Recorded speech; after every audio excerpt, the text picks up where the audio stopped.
మేడ్చల్ జిల్లా గట్కేసర్ మున్సిపల్ పరిధిలోని గన్నపూర్లో pilot project తరపు నుంచి ఇందిరమ్మ ఇండ్ల పథకం ద్వారా 70 మందికి ఇండ్లు మంజూరు కావడంతో ఈ రోజు శంకుస్థాపనను మేడ్చల్ నియోజకవర్గ ఇన్ఛార్జ్ తోటకూర వజ్రేష్ యాదవ్, మాజీ శాసనసభ్యుడు మలిపెద్ది సుధీర్ రెడ్డి, బి బ్లాక్ అధ్యక్షులు వేముల మహేష్ గౌడ్ మరియు మాజీ చైర్పర్సన్ మల్లిపావని జంగయ్య యాదవ్ పాల్గొని లబ్ధిదారులకు కొత్తగా నిర్మించిన ఇందిరమ్మ ఇండ్లకు కొబ్బరికాయ కొట్టి శంకుస్థాపన చేశారు.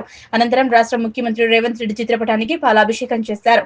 ఈ సందర్భంగా తోటకూర వజ్రేష్ యాదవ్ మాట్లాడుతూ మండలంలోని గన్నపురం గ్రామంలో పైలట్ ప్రాజెక్టు కింద ఇందిరమ్మ ఇండ్ల ఎంపిక చేయడం జరిగిందని, మంజూరైన 70 మంది లబ్ధిదారులకు సంబంధిత అధికారులు ముగ్గుపోసి ప్రభుత్వ నిబంధనల ప్రకారం ఇల్లు నిర్మించుకునేలా చూస్తారని, పేదల ప్రభుత్వం అంటే కాంగ్రెస్ పార్టీ అని అన్నారు.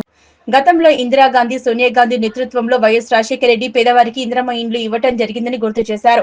కేసీఆర్ 10 ఏళ్ల పాలనలో పేదలకు ఆశ చూపించడమే తప్ప పేదవారికి ఇండ్లు ఇవ్వలేదన్నారు. విడతల వారీగా ప్రతి ఒక్క నిరుపేదకు ఇందిరమ్మ ఇల్లు ఇవ్వడమే కాంగ్రెస్ పార్టీ లక్ష్యమన్నారు. ఈ కార్యక్రమంలో కాంగ్రెస్ నాయకులు, మాజీ సర్పంచ్లు, మాజీ కౌన్సిలర్లు, మాజీ వార్డు మెంబర్లు, కార్యకర్తలు పాల్గొన్నారు. ఈ రోజు మేడ్చల్ నియోజకవర్గంలో గన్నపురం విలేజ్లో దాదాపు ఏదైతే మండలానికి, నియోజకవర్గంలో మండలానికి ఒక ఊరును కేటాయించడం, ఒక్క విలేజ్లో ఈ గన్నపురంలో 75 ఇండ్లు వచ్చినాయి. ఈ 75 మందికి కూడా సంబంధించిన అధికారులు ఇంటింటికి ముగ్గు పోసి అందరినీ కూడా డబుల్ బెడ్రూమ్ ఇల్లు ఇవ్వడం జరుగుతుంది.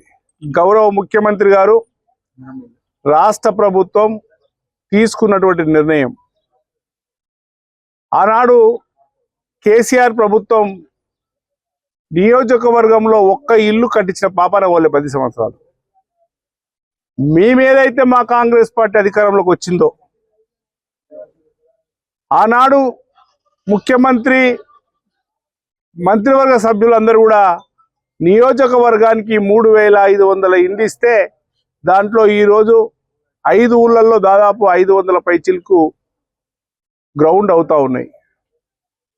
ఏవైతే ఇందిరమ్మ ఇండ్లు ఉన్నాయో ఆనాడు దేశంలో స్వతంత్రం వచ్చినాక ఇందిరాగాంధీ గారు, రాజీవ్ గాంధీ గారు, రాజశేఖర రెడ్డి గారు కాంగ్రెస్ పార్టీ అధికారంలో ఉంటే కాంగ్రెస్ నాయకులే ఇందిరమ్మ ఇండ్లు ఇచ్చడం జరిగింది. ఇప్పుడు గౌరవ ముఖ్యమంత్రి రేవంత్ రెడ్డి గారు, బట్టి విక్రమార్క గారు, అదేవిధంగా ఈ ఇన్ఛార్జి మంత్రి శ్రీధర్ బాబు గారు, దానితో పాటు గృహశాఖ మంత్రి శ్రీనివాస్ రెడ్డి గారు బ్రహ్మాండంగా గ్రామాలలో మేము ఇచ్చిన హామీలన్నీ కూడా నెరవేర్చడానికి ముందుకొచ్చినాం. ఖచ్చితంగా గన్నపురం విలేజ్లో, ఈ గన్నపురం విలేజ్ ఎందుకు తీసుకున్నామంటే ఇక్కడ మా మహేష్ గౌడ్ ఉంటాడు.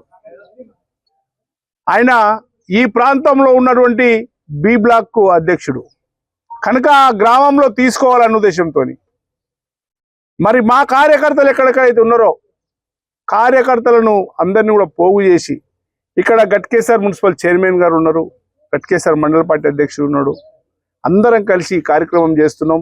ఖచ్చితంగా మా ప్రభుత్వం ఏ పనున్నా సరే కాంగ్రెస్ పార్టీ ఖచ్చితంగా పేదల పక్షాన ఉంటది. మేము ఆనాటి నుంచి ఈనాటి వరకు కాంగ్రెస్ పార్టీ ఏదైతే అధికారంలో ఉండి ఎన్నికలప్పుడు 14 నెలలు అవుతుంది, మేము ఏదైతే వాగ్దానం చేసినామో అవన్నిటిని కూడా ఇచ్చిన వాగ్దానాలు సంవత్సరం లోపలనే 6 గ్యారంటీలలో 4 గ్యారంటీలు ఇవ్వడం జరిగింది. నేను చెప్తా ఉన్నాను ఈరోజు, అమ్మా కర్రతల్లి జీరో వస్తుందా? అట్లా గన్నపురం విలేజ్ లో పేదలందరికీ నేను రేపు పొద్దున ఏ రాజకీయ నాయకుడైనా సరే చర్చకు రమ్మని చెప్తా ఉన్నా.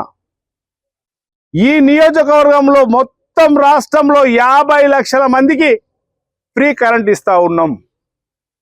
50 లక్షల మందికి. ఇప్పుడు నేను ఇంకా నీకు చాలా ఇల్లు చూపిస్తా. వాళ్ళు అంటా ఉన్నారు మీరు ఏం చేయలేదు అని, చేసి ఎన్ని కళ్ళము కూడా కానొస్తున్నాయని చెప్పి తెలియజేస్తూ రాబోయే రోజులలో గణపురాన్ని ఖచ్చితంగా ఇందిరమ్మ ఇండ్లని నిర్మించి ప్రతిపక్షాల కళ్ళు తెరిచే విధంగా చూపిస్తామని చెప్పి తెలియజేస్తా ఉన్నాం.